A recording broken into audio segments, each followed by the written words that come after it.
인생에서 40대부터 시작되는 후반전 정말 중요하잖아요. 이때부터 노후까지 이어지는 이 금융 여정을 어떻게 준비해야 할지 오늘 그 로드맵을 한번 같이 그려보려고 합니다. 자, 시작부터 좀 현실적인 통계 하나 보고 갈게요. 예전에는 자식들이 부모님 부양해야지 하는 생각이 10명 중에 6명이나 됐거든요. 근데 지금은요, 20%, 딱 2명밖에 안 된다는 거예요. 이게 뭘 의미하겠어요? 은퇴에 대한 우리의 생각이 완전히 뿌리부터 바뀌어야 한다는 거죠. 그래서 이제 우리 스스로에게 물어봐야 하는 거예요. 나의 플랜 B는 뭐지? 하고요. 예전처럼 자식한테 기댈 수 없다면 우리 각자 살아남을 방법을 찾아야만 하는 시대가 온 거죠. 네, 맞아요. 이제 옛날 방식은 정말 끝났다고 봐야 합니다. 은퇴. 이제는 그 누구도 아닌 오롯이 나 자신의 책임이 된 거죠. 그 어느 때보다도요. 특히 지금 40대이신 분들, 정말 귀 기울여 들으셔야 합니다. 앞으로 20년이 은퇴 준비의 성패를 가르는 말 그대로 골든 타임이거든요. 이때를 놓치면 나중에 충분한 노후 자금을 만드는 게 정말 힘들어져요. 그러니까 바로 지금 뭔가 시작해야 합니다. 물론 40대가 왜 힘든지 알죠.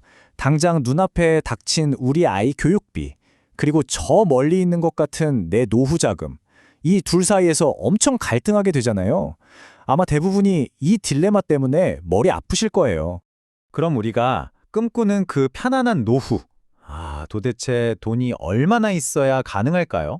그냥 막연하게 많이 벌어야지가 아니라 진짜 필요한 액수가 얼마인지 지금부터 숫자로 딱 짚어보겠습니다.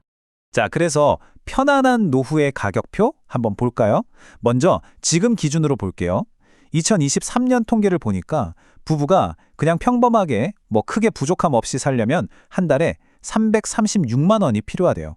만약에 당장 내일 은퇴한다면 이 정도는 있어야 한다는 거죠. 근데 우리가 지금 당장 은퇴할 건 아니잖아요. 보통 한 20년 뒤를 보죠. 그럼 20년 뒤에 336만 원이 지금이랑 똑같은 가치일까요? 절대 아니죠. 물가 상승률을 아주 보수적으로 진짜 조금만 한 2% 정도만 잡아도요. 20년 뒤에는 매달 약 500만 원이 필요하다는 계산이 나옵니다.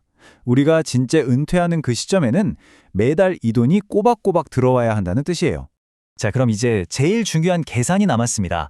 매달 500만 원씩 따박따박 받으려면 도대체 얼마의 목돈이 있어야 할까요? 은퇴했으니까 이제 막 공격적으로 투자하기는 어렵잖아요. 그래서 연 2% 정도 아주 안전한 저위험 상품으로 굴린다고 가정해 볼게요. 그랬을 때 필요한 총 금액이 무려 17억 원입니다. 와, 17억. 아마 생각했던 것보다 훨씬 커서 좀 놀라셨을 수도 있어요. 근데요, 좌절하라고 보여드리는 숫자가 절대 아니에요. 오히려 우리가 40대부터 뭘 해야 하는지 명확한 목표점을 보여주는 숫자라고 생각하시면 됩니다. 방금 그 17억이라는 숫자에 약간 숨이 턱 막히셨나요? 괜찮습니다.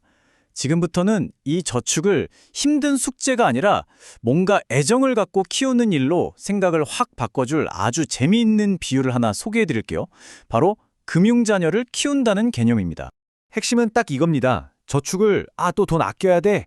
이런 고통으로 생각하지 마시고요. 대신에 매년 연금 계좌에 넣는 그 900만 원을요. 나중에 나를 든든하게 부양해줄 아주 효자 같은 금융자녀 한 명을 키우는 비용이라고 생각하는 거예요. 이게 재밌는 게 이 900만 원이 딱 고등학생 자녀 1년 사교육비랑 거의 비슷하대요. 어때요? 진짜 내 자식한테 투자하는 마음으로 내 노후를 책임질 이 금융자녀한테도 한번 애정을 쏟아보는 거죠. 자, 그럼 이 금융자녀를 어떻게 키우냐? 아주 간단한 3단계 계획이 있습니다. 첫 번째, 세금 혜택이 제일 좋은 연금 계좌부터 무조건 연 900만 원을 꽉 채우는 거예요. 이게 1순위입니다. 두 번째, 그러고도 돈이 좀 남는다? 그러면 비과세 혜택이 있는 ISA 계좌를 활용하는 거고요. 그리고 마지막, 이게 사실 제일 중요한데요. 이 모든 걸 자동이체로 딱 걸어두는 겁니다. 이번 달엔 좀 이런 내 의지력을 믿지 말고요. 꾸준하게 돈이 들어가게 만드는 시스템의 힘을 빌리는 거죠. 자, 이렇게 40대, 50대 동안 열심히 금융자녀를 키워서 목표했던 17억 원을 딱 만들었다. 와, 정말 축하드립니다. 근데 여기서 게임이 끝난 게 아니에요. 이제 후반전, 60대가 되면요. 게임의 규칙이 완전히 바뀝니다. 지금까지는 돈을 불리는 데 집중했다면 이제부터는 잘 지키고 현명하게 쓰는 것으로 포커스를 옮겨야 합니다. 자, 그럼 이제 인생 후반전의 자산 관리, 바로 스마트 머니 전략에 대해 알아볼까요? 평생 모은 내 소중한 자산이 나를 위해서 계속해서 일하게 만드는 그런 구체적인 방법들을 하나씩 짚어보겠습니다. 먼저 제일 기본부터 한번 짚어볼게요. 금융상품은요, 크게 두 종류로 나뉜다고 보시면 돼요. 하나는 원금은 보장되지만 수익은 좀 낮은 저축성 상품. 우리가 아는 예금이나 적금 같은 거죠. 다른 하나는 원금을 잃을 수도 있는 위험이 있지만 대신 높은 수익을 기대해 볼 수 있는 투자성 상품입니다. 주식이나 펀드 같은 것들이요. 시니어 재테크의 첫걸음은 내가 얼마나 위험을 감당할 수 있는지에 따라서 이 둘의 비율을 아주 현명하게 조절하는 것에서부터 시작됩니다. 자, 이건 정말 중요한 꿀팁이니까 꼭 기억해 두세요. 특히 시니어 투자자분들이라면요. 만약에 만 65세 이상이시다. 그러면 원금 5천만 원까지 이자 소득세가 아예 없는 비과세 종합저축은 이건 선택이 아니라 필수입니다. 무조건 하셔야 해요. 근데 여기서 제일 중요한 법.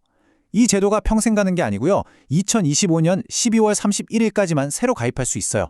진짜 얼마 안 남았죠? 그러니까 해당되시는 분들은 지금 바로 알아보셔야 합니다. 돈을 잘 버는 것만큼, 아니 어쩌면 나이가 들수록 더 중요한 게 바로 잘 지키는 겁니다. 이제 우리가 평생 모은 이 소중한 자산을 여러 가지 위험이나 특히 금융사기로부터 어떻게 지켜낼 수 있는지 그 방법을 좀 알아보겠습니다. 다행히도 우리를 지켜주는 제도적인 장치들이 꽤 잘 되어 있어요. 이건 우리가 당연히 누려야 할 권리니까 잘 알아두셔야 합니다. 예를 들어 좀 위험해 보이는 상품에 가입했을 때 최소 이틀은 다시 생각해볼 시간을 주는 숙려기간 제도가 있고요. 또 내가 이런 상품에 가입했다는 사실을 자녀에게 문자로 바로 알려주는 지정인 알림 서비스 같은 것도 있어요. 이런 제도들을 미리 알고 있다가 필요할 때 저 그거 이용할게요 라고 당당하게 말하는 것만으로도 정말 큰 위험을 막을 수 있습니다. 여러분, 우리는 평생에 걸쳐서 나만의 자산이라는 성을 쌓아왔습니다. 그런데 그 성을 지킬 튼튼한 성벽이나 해자는 제대로 만들어 두셨나요? 오늘 우리가 함께 살펴본 내용들의 바탕으로 여러분의 금융 로드맵을 다시 한번 꼼꼼히 점검해보시고 미래를 든든하게 지켜줄 방어 계획까지 꼭 세워보시기를 바랍니다.